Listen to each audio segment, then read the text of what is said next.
नमस्कार दोस्तों, ये हिंदी विशिष्ट कक्षा 12वीं मध्य प्रदेश का मॉडल टेस्ट पेपर है। इस मॉडल टेस्ट पेपर में आपको 30 नंबर के मोस्ट इम्पोर्टेंट जो क्वेश्चन हैं वो मैं बताऊंगा।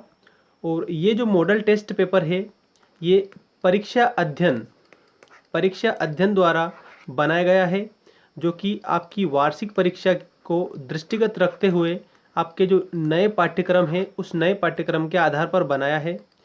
तो कक्षा 12वीं विषय है हिंदी विशिष्ट, आदर्श प्रश्न पत्र सेट 1, मतलब ये पहला सेट है। इसके बाद में एक सेट और मैं आपको बताऊंगा। और इस सेट में जितने भी ऑब्जेक्टिव टाइप क्वेश्चन हैं उन सभी ऑब्जेक्टिव टाइप क्वेश्चन के आंसर मैं आपको देने वाला हूं। और सभी प्रश्नों को आप अच्छी तरह से नोट कर लेंगे और अच्छे से आप क्या करेंगे, उन सभी क्वेश्चनों को याद कर लेंगे।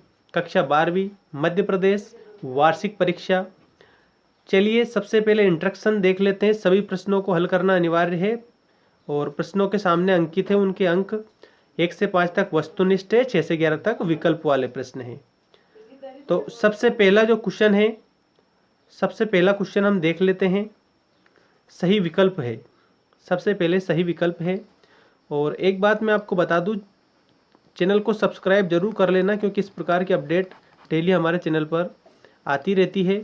पहला क्वेश्चन देखिए, सही विकल्प चुनकर लिखिए। इसमें संसार में विघ्नहर्ता देवता माने जाते हैं। तो 4 ऑप्शन है, हनुमान, सरस्वती, गणेश और शंकर। तो इसका करेक्ट आंसर होगा गणेश जी। गणेश जी को विघ्नहर्ता देवता माना जाता है। दूसरा देख लीजिए, आने वाली विपत्ति का पूर्ण निश्चय होता है। आपके 4 ऑप्शन है, आशंका में, संभावना में, भय में या आशा में। तो जो आने वाली जो विपत्ति है ना, उसका पूर्ण निश्चय कब होता है? भय में। कब होता है? भय में होता है। ये आप अच्छे से याद रखेंगे। दूसरे का सेकंड करेक्ट होगा। इसके बाद में अगला देख लीजिए। अगला है, बिना गुणों के बड़ाई पाकर कोई बड़ा नहीं बन सकता। ये विचार हैं। बिना गुणों के बड़ाई पाकर कोई भी बड़ा नहीं बन सकता। ये विचार किसका है? तो दोस्तों ये विचार है बिहारी जी का। किसका है? बिहारी जी का ये विचार है।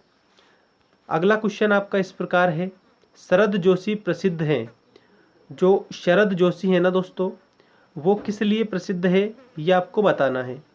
तो जो शरद जोशी प्रसिद्ध हैं, आपके 4 ऑप्शन इस प्रकार हैं, कवि के रूप में, गजलकार के रूप में, व्यंग्य लेखक के रूप में या इतिहासकार के रूप में। तो इसका करेक्ट आंसर होगा हमारा व्यंग्य लेखक के रूप में।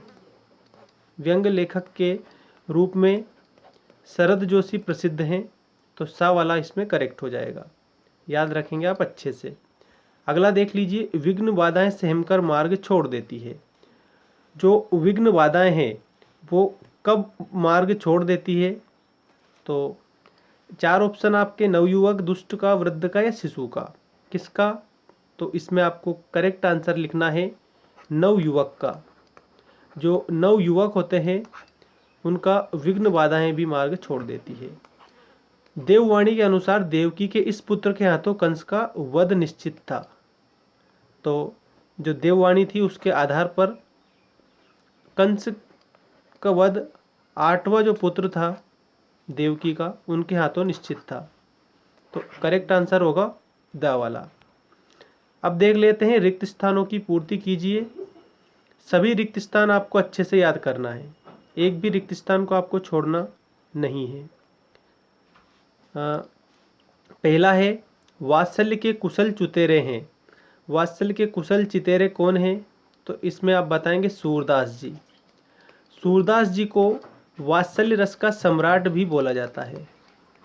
वात्सल्य रस का सम्राट किसे बोला जाता है? सूरदास को। गोरा को किसी ने लपेटकर सुई खिला दी थी। तो आपको इसमें लिखना है गुड़ में लपेटकर सुई खिला दी थी। गोरा को गुड़ में लपेटकर क्या खिला दी थी? इसमें करेक्ट आंसर आएगा गुड़। ठीक है।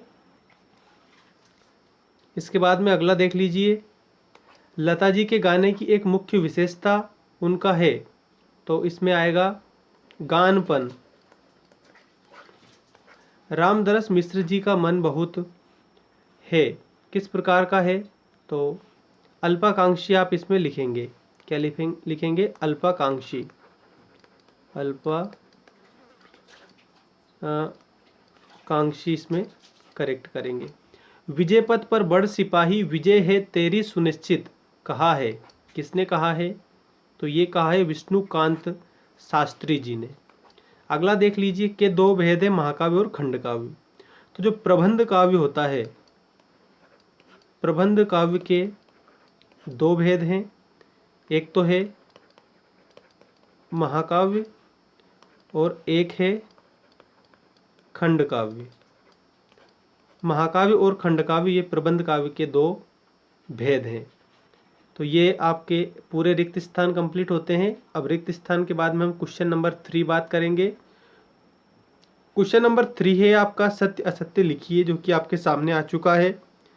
पहला देख लीजिए, नए मेहमान एकांकी में उच्च वर्गीय परिवार की समस्या को उद्घाटित किया गया है। तो इसमें आपको लिखना है असत्य। अगला है करुण रस का स्थायी भाव शोक होता है। तो बिल्कुल राइट है ये, तो इसमें आप लिखेंगे दूसरे में सत्य।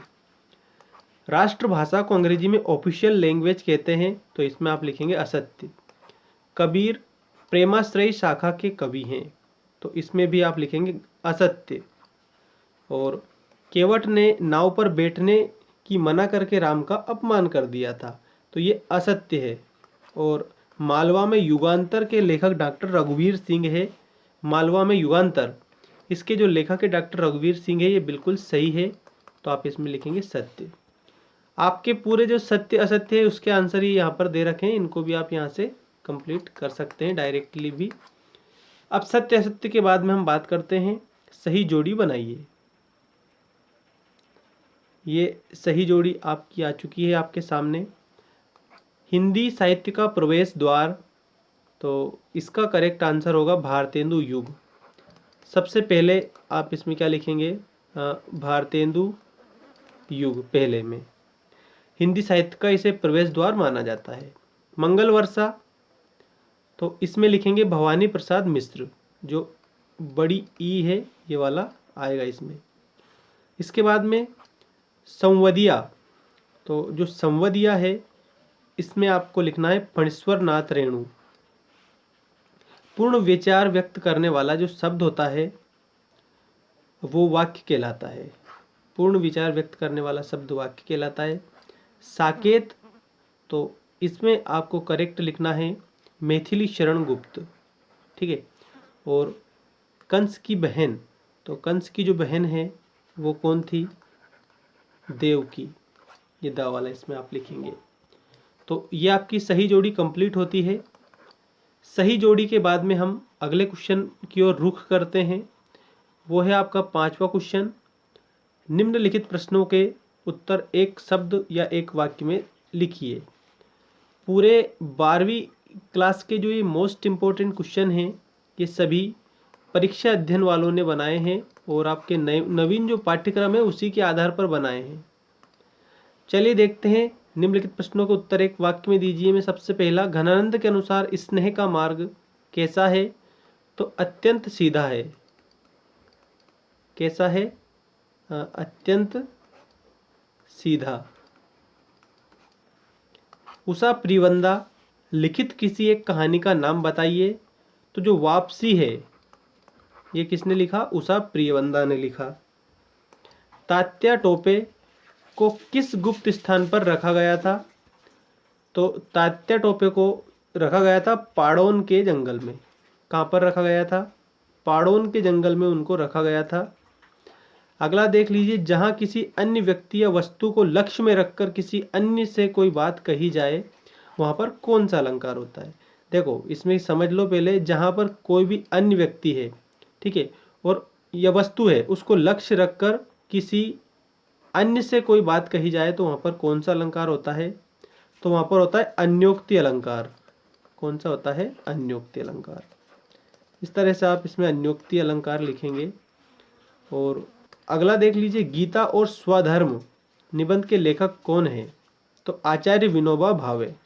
इसमें आप क्या लिखेंगे? आचार्य विनोबा भावे, ठीक है। अगला है, उल्टी गंगा बहाने का अर्थ क्या है? तो विपरीत काम करना। उल्टी गंगा बहाना मतलब होता है विपरीत कार्य करना। ठीक है, तो ये इसका करेक्ट होगा।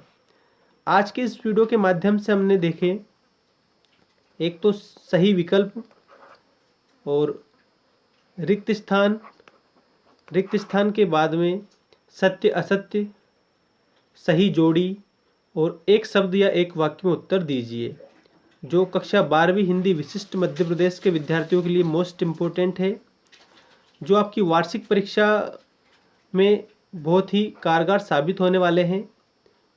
मिलते हैं नेक्स्ट वीडियो में। Do consider subscribing our channel. Thanks for watching.